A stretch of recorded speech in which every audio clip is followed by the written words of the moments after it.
Recovery. Welcome to the Valuation Master Class case study, where you'll learn about interesting stocks and how to value them. What's interesting about EasyJet is that it has raised a lot of cash. This is Andrew Stotz of the Valuation Master Class. Let's get started.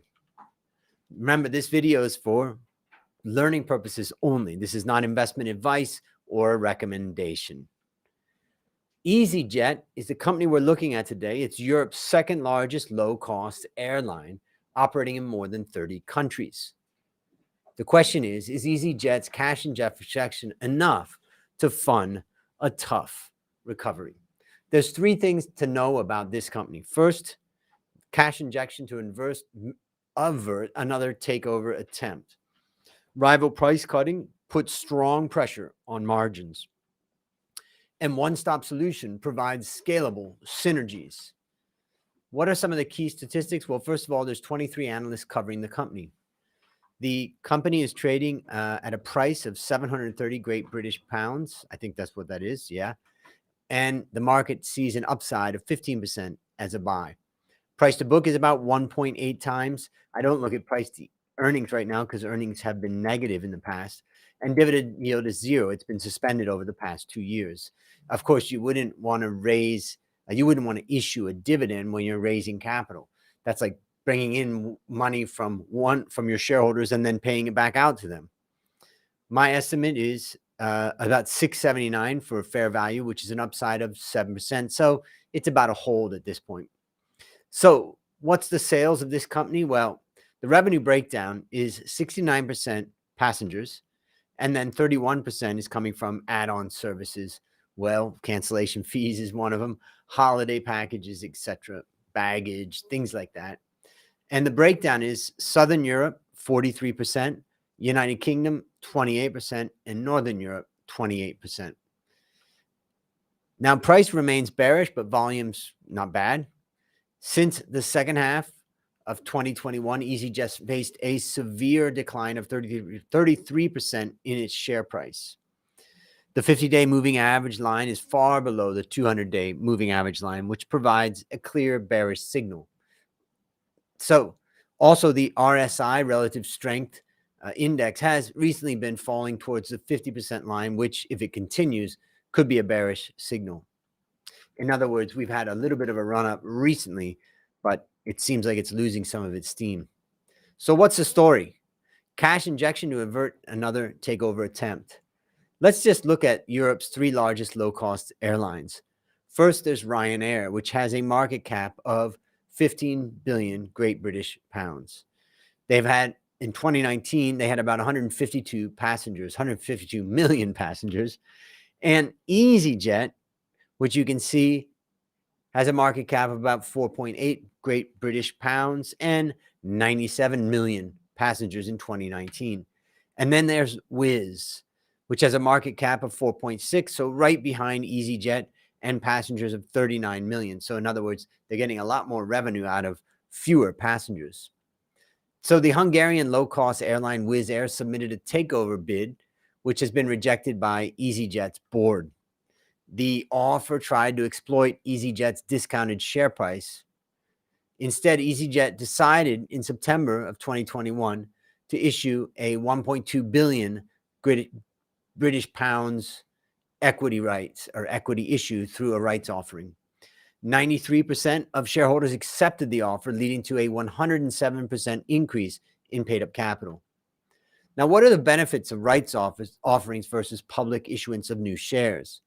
In a rights offering, the company offers existing shareholders to purchase additional shares, generally at a large discount to the market price. There's no underwriting fees, and it's a fast way of raising capital. Shareholders can avoid dilution by just exercising their right. Also, rights are oftentimes tradable, so you could sell your right too. The point is that it's probably the most common way to raise capital rather than doing a public issuance, which would dilute existing shareholders. A rights issue means you have the right of first refusal. Now, financial flexibility helps to ride the recovery wave. Here you can see long-term debt as a percent of total assets is now about 40%, which is up significantly in 2021. It's been a loss period. Part of the proceeds are allocated to repay its long-term debt, which is swollen to about 3.8 billion in third quarter. And that's now come down to 1.5 billion, or sorry, it's up from 1.5 billion in first quarter 2020. The enhanced liquidity also allows for flexible expansion of its fleets and securing additional slots. The company's not constrained by capacity to capture the likely rebound in 2022. So if things rebound, this company could catch it. Now, rivals are cutting their prices, and also that's putting margin pressure on. What you can see here is a chart where I'm looking at the number of passengers. EasyJet passengers peaked in 2019 at almost 100 million, 96 million. In 2021, they were down to 20 million passengers, so almost an 80% drop. So basically, returning to its almost 100 million passengers a year requires EasyJet to even reduce prices further, because we can see the revenue per seat falling and prices have been falling. Its closest competitors continue to scale up by competing on prices as well. I mean, if you're fighting in a tough environment and you have capital, you can reduce prices and survive. Now, price pressures make it almost impossible to return to a gross margin of about 36 to 38% that it achieved between 2015 and 2019. It might take up to maybe 5 years to get back to that point, to maybe just 33 to 35. Now, the third story here is one-stop solution provides scalable synergies. Launched in 2019, EasyJet established its digital platform that offers the booking of travel packages, including accommodation. In 2021, it signed 40 new exclusive partnerships with hotels. Being a one-stop solution with attractive deals helps to drive growth. 4 to 5 years from now, this segment could contribute 100 million British pounds of revenue, equaling about 15 to 20% of overall EBIT. Remember, you can scan this QR code to go to the valuationmasterclass.com. You just go to valuationmasterclass.com blog, and you can download this and all of our other case studies for free. Let's talk about the FVMR Scorecard that we use. It measures a stock's attractiveness relative to all other companies. Attractiveness is based upon 4 elements: fundamentals, valuation, momentum, and risk. And the scale is 1, best, 10, worst. Well, this company is ranked worst right now. And if we go into detail on fundamentals, it's pretty awful. We can see that right now the company's been suffering heavily. In the past 12 months, operating profits down 67%. It's negative growth there, meaning it's falling. And let's say return on assets is negative 10%, and return on equity is negative 40%. That's a pretty brutal time that it's facing. Recently, I created a short online course explaining my FVMR investing approach. I usually sell it for $97, but for a limited time, I'm offering it for free. Just scan that QR code and check it out. Now, let's talk about the forecast. There's 23 analysts covering the company, and they've got about a 15% upside. 15 analysts issued a buy recommendation as the stock price still trades at a large discount to its pre-pandemic level. 2 analysts expect the company to struggle in its recovery, so they have strong sells. Consensus expects recovery in margin, but it'll be a long way away from 35%. Right now, consensus is seeing that the margin will be about 17% in 2021, 18% in 2022, and then 28% in 2023. In other words, putting a lot of bet on later periods, 2023. Now in 2018, it was all the way up to 35%. So it's a long way to get back.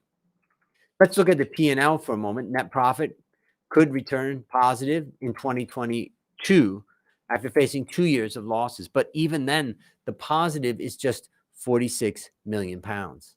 The bottom line mainly depends on a demand rebound in traveling and no further government restrictions to combat COVID. Let's look at the balance sheet. EasyJet has the flexibility to increase its fleet as much as most orders include a purchase right, but no obligation.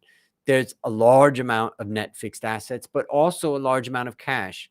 If you look on the balance sheet of the company, you can see about 3.5 billion pounds worth of cash and about 4.7 in net fixed assets. That increase in cash came from the rights issue. With the demand recovery, I expect the company to return to higher capacity. Let's look at the liabilities here. The leveraged increased significantly, but was partly offset by the rights issue. What you can see is the paid up capital went from 1176 to 2373, basically a doubling in paid up capital due to the rights issue. So the asset efficiency starts to recover in 2022 and 2023. It's about 50 to 66%. That means that the company would be generating about 53 in revenue for every 100 in assets. Now, a lot of times with airline companies, this asset turnover number is pretty low. So actually 53 and 66 is already pretty good. Now, let's look at some ratios.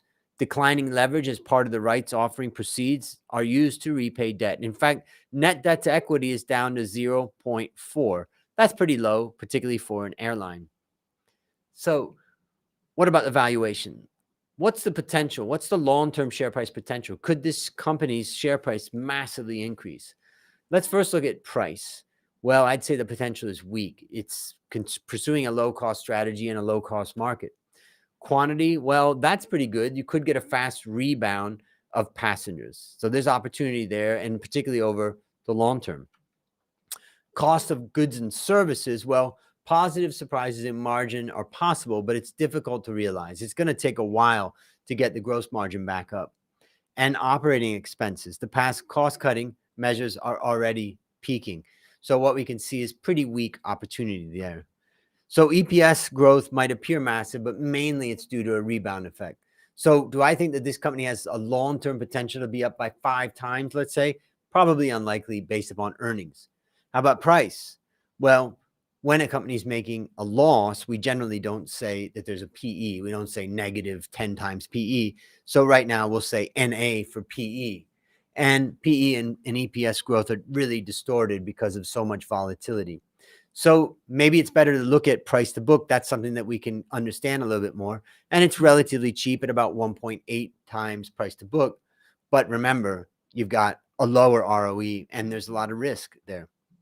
So share price seems to be fair based upon the multiple. So is there a potential for this company to grow massively over the next 5 years or so and the share price to go up by 5 times? Probably not. Let's look at the free cash flow. Well, we can see that it was negative in 2021, but is returning to positive in 2022 and onward. So let's now discuss the valuation estimate. So first of all, I'm a bit more cautious about the demand rebound in the aviation industry. Also, price competition might lead to lower than expected revenue. It could take a long time to recover its margin to pre-pandemic levels. I don't think that it can achieve the gross margin of 37% in the next 5 years like it did before 2019. I'm going to evaluate using the free cash flow to the firm method. We have a cost of equity of 12%, a WACC of 8.3, and a terminal growth rate of about 3%. Reasonable assumptions. So base case, 679, that's an upside of 7%. The bull case is 736 Great British pounds, which is an upside of 16%. And the bear is basically flat. So why don't we review the company's world-class benchmarking scorecard before we wrap it up? We identify a company's competitive position relative to global peers. We use a composite rank of profitability and growth called profitable growth. It's on a scale from 1, which is best, to 10, which is worst.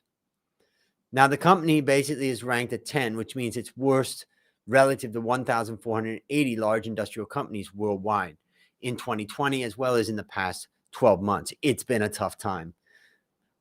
First of all, profitability has collapsed to a 10, and growth was a 10 in 2020 and was a 7 in the past 12 months. So improving a little bit on the growth.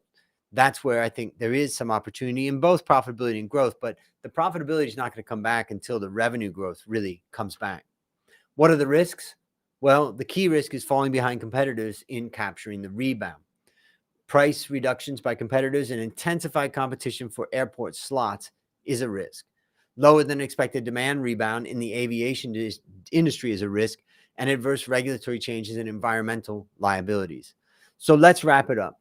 Is EasyJet's cash injection enough to fund a tough recovery? Well, the conclusion: price wars determine which low-cost airlines survive. Excessive liquidity through rights offerings might lead to overinvestment. And with a high uncertainty and low upside at best, it's probably a hold for now. So my question to you is EasyJet's cash injection enough to fund a tough recovery? What do you think?